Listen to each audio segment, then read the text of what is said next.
TV ప్రేక్షకులకు శ్రీరామనవమి శుభాకాంక్షలు. రామభక్త సామ్రాజ్యం ప్రత్యేక కార్యక్రమానికి స్వాగతం.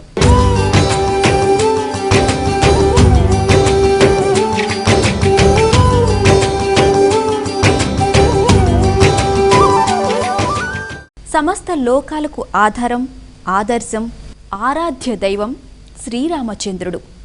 సూర్యవంశానికి శోభనిచ్చిన కోదండ రాముడు.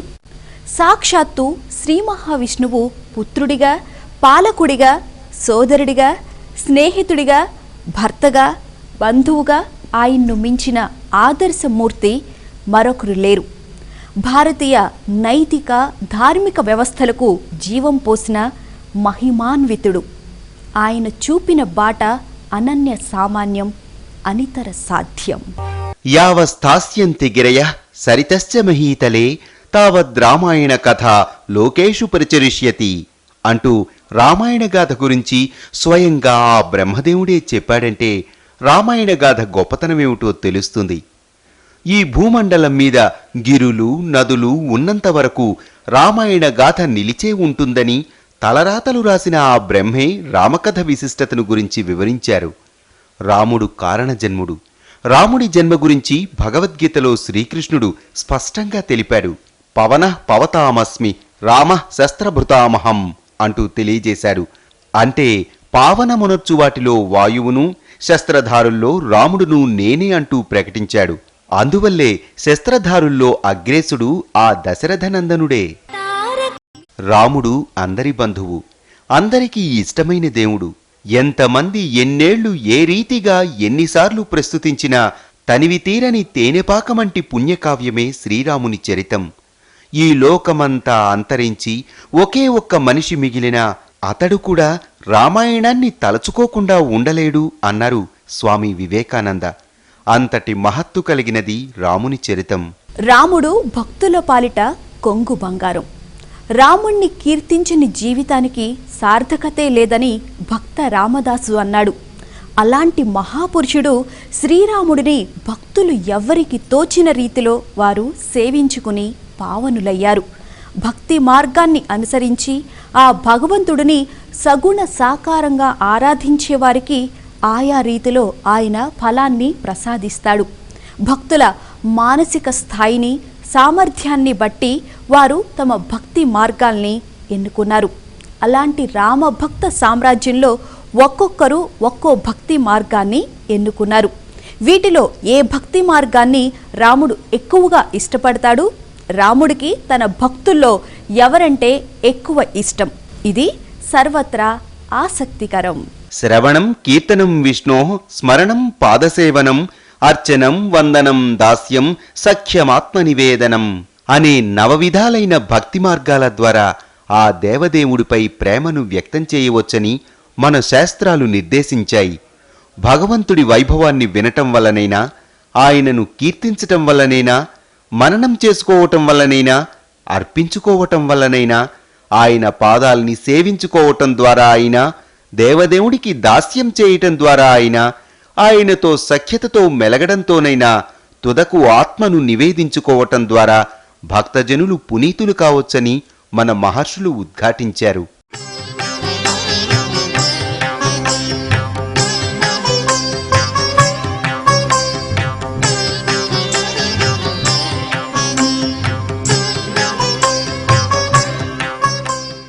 శ్రీరాముడికి ప్రపంచంలో కోట్లాది మంది భక్తులు ఒక్కొక్కరు ఒక్కో రూపంలో తమ భక్తిని ప్రదర్శించారు. అయితే వారిలో కొద్దిమంది అంటే రాముడికి ఎనలేని ప్రేమ. 9 రకాల భక్తి మార్గాల ద్వారా చేరువయ్యారు. ఒక్కొక్కరిది ఒక్కో శైలి. ఒక్కొక్కరు ఒక్కో మార్గం ద్వారా రాముడికి సన్నిహితులుగా మారారు. మరి వీరిలో ఆ దేవదేవుడి అత్యంత ఇష్టులు ఎవరు?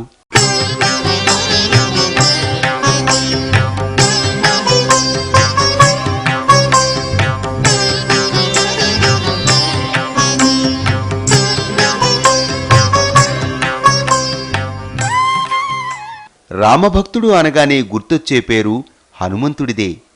ఆ తర్వాత చెప్పుకోదగిన వ్యక్తి వాల్మీకి మహర్షి. వీరందరికంటే గొప్ప భక్తురాలు సీత. తన జీవితాన్నే స్వామి కోసం అర్పించిన భార్యామణి. అలాగే శబరి, విభీషణుడు, లక్ష్మణుడు, భరతుడు, సుగ్రీవుడు, జటాయువు వీరంతా తమ తమ భక్తి మార్గాల ద్వారా ఆ తారకరాముడికి చేరువయ్యారు. రామభక్తి అనగా అందరికీ జ్ఞాపకం వచ్చేవాడు ఆంజనేయ స్వామి. శ్రీరామ నామంతో తన జీవితాన్ని సార్థకం చేసుకున్న ధన్యజీవి హనుమంతుడు. శ్రీరాముణ్ణి గుండెల్లో దాచుకున్న, భుజాన ఎక్కించుకుని ప్రపంచాన్ని చుట్టేసిన అంతా భక్తితోనే సాధించాడు ఆ పరమ భక్తాగ్రేసుడు. ఆర్తితో ఎక్కడ రామనామం ఆలపిస్తారో అక్కడ హనుమంతుడు ప్రత్యక్షమవుతాడు.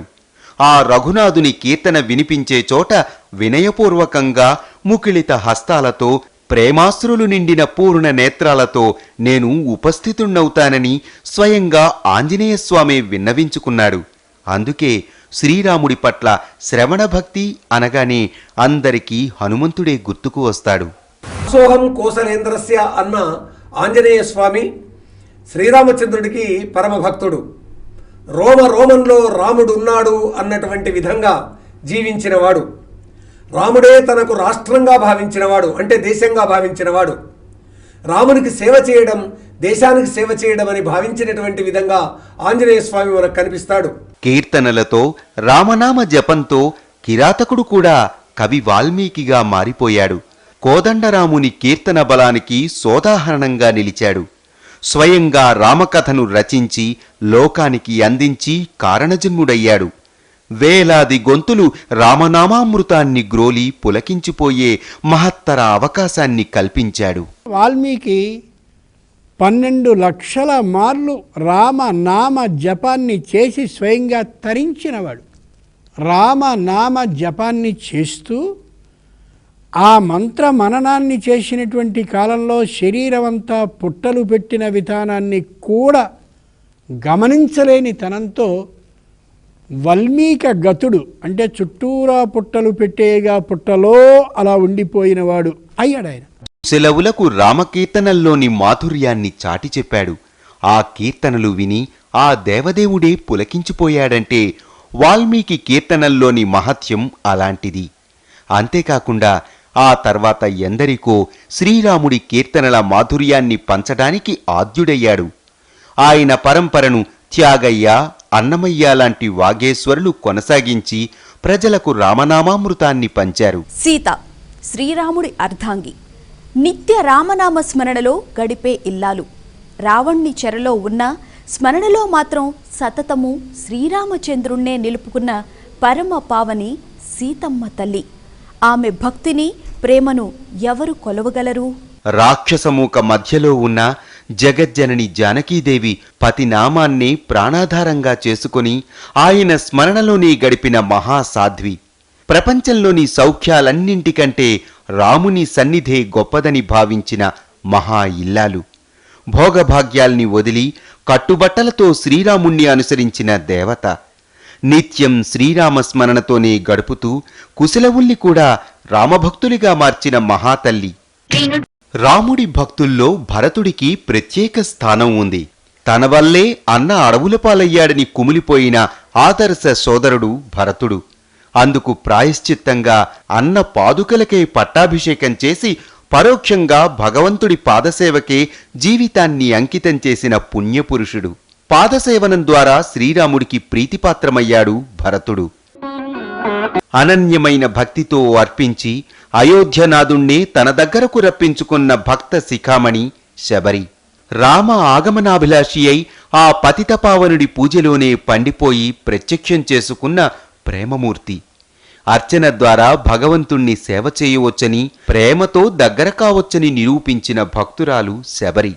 స్వామిని ప్రేమతో అర్చనల ద్వారా అందుకోవచ్చని సామాన్య భక్తులకు నిరూపించింది శబరి భక్తి. సీతాపహరణము అధర్మమని అన్నకు నచ్చజెప్పి విడిపించేందుకు విఫలయత్నం చేసి తుదకు లంకను వీడి వందన భక్తితో రాముణ్ణి ఆశ్రయించాడు విభీషణుడు. సీతానాయకుడికి సేవకుడిగా మారి రామరావణ యుద్ధంలో రాముడికి పరోక్షంగా సహకరించి రామభక్తుడిగా మారి అందరికీ ఆదర్శప్రాయంగా నిలిచాడు. వందన భక్తి ఎంత ముఖ్యమైనదో తర్వాత తరం భక్తులకు వివరించాడు విభీషణుడు. జీవితకాలం రాముడినే అంటిపెట్టుకుని ఉన్న ఏకైక వ్యక్తి లక్ష్మణుడు.